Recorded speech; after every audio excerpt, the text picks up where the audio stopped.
échanger son temps contre de l'argent, pour énormément d'entrepreneurs, c'est une équation qui n'a pas de solution, un vrai cul-de-sac. Alors, dans cette analyse, on va décortiquer une stratégie en fait assez simple, celle de l'offre à haute valeur. On va voir comment elle peut littéralement briser cette chaîne pour de bon.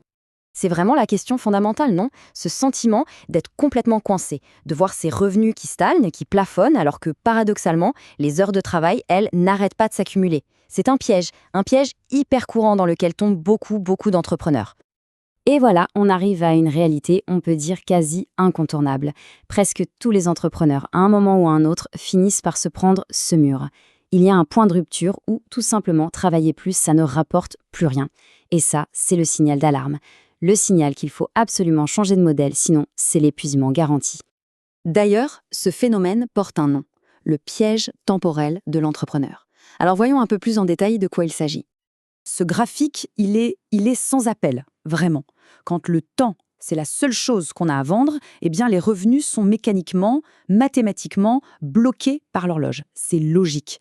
On voit bien les heures qui grimpent, mais la courbe des revenus, elle reste désespérément plate. C'est le fameux plateau. Et c'est précisément là que tout change. Le changement de perspective est radical.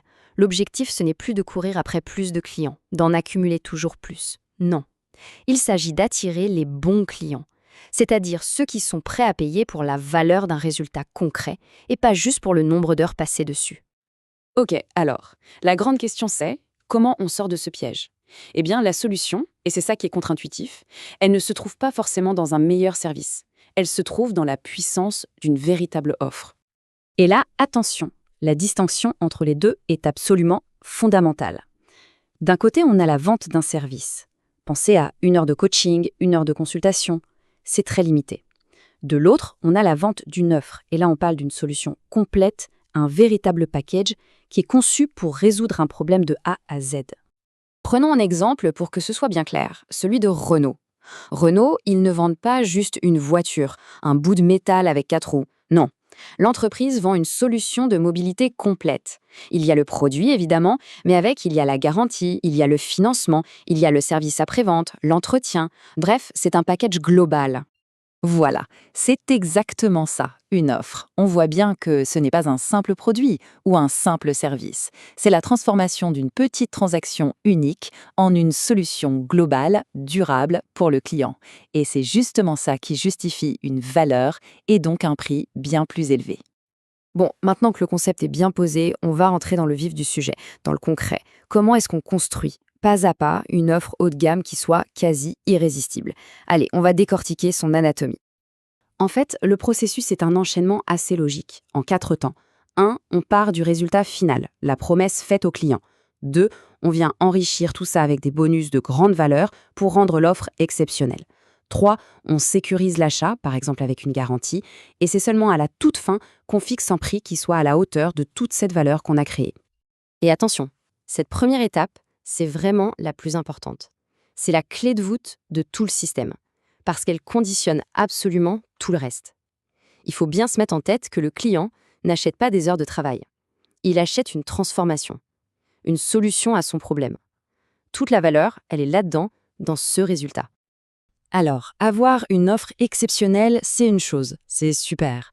Mais maintenant, il faut un système pour la vendre, et la vendre efficacement. Et c'est là qu'intervient ce qu'on appelle le moteur de vente automatisé. Tout au début de la chaîne, on a ce qu'on appelle le suspect. C'est qui? Eh bien, c'est tout simplement l'ensemble des personnes qui pourraient être intéressées par ce qu'on propose, mais avec qui on n'a encore aucun contact. C'est un peu l'océan dans lequel on s'apprête à pêcher. Et puis, ce suspect devient un prospect. À quel moment? Au moment précis où il lève la main, en quelque sorte. Il montre un signe d'intérêt concret, par exemple en s'inscrivant à un webinaire, il donne son contact et il accepte d'entrer en relation. C'est là que tout commence. Et enfin, dernière étape logique, le prospect se transforme en client. C'est l'aboutissement de tout le processus. La confiance a été établie, la valeur de l'offre a été reconnue et ça déclenche l'achat. Ce parcours de conversion, du suspect au client, il repose souvent sur une mécanique qui a fait ses preuves, c'est l'entonnoir du webinaire. Le principe est simple. D'abord, on attire avec du contenu de valeur gratuit. Ensuite, on engage en résolvant un petit problème pour cette audience, pour créer de la confiance. Et enfin, on propose tout naturellement l'offre complète comme étant l'étape logique d'après. Finalement, si on prend un peu de recul, tout ce qu'on vient de voir se résume à une seule chose. Un unique changement de mentalité, un principe fondamental, la valeur et non les heures. C'est vraiment la phrase qui résume absolument tout. Le revenu n'est pas lié au temps passé. Il est lié à la valeur du problème qui est résolu. Le revenu n'est pas proportionnel à l'effort, mais à l'importance de la solution apportée. Et ça, c'est un changement de paradigme complet. Du coup, le passage à l'action, il est limpide.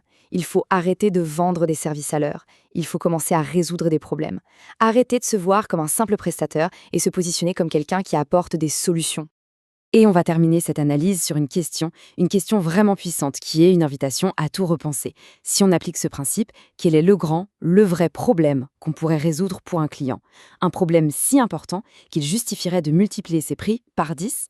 La réponse à cette question, elle pourrait bien transformer complètement une activité.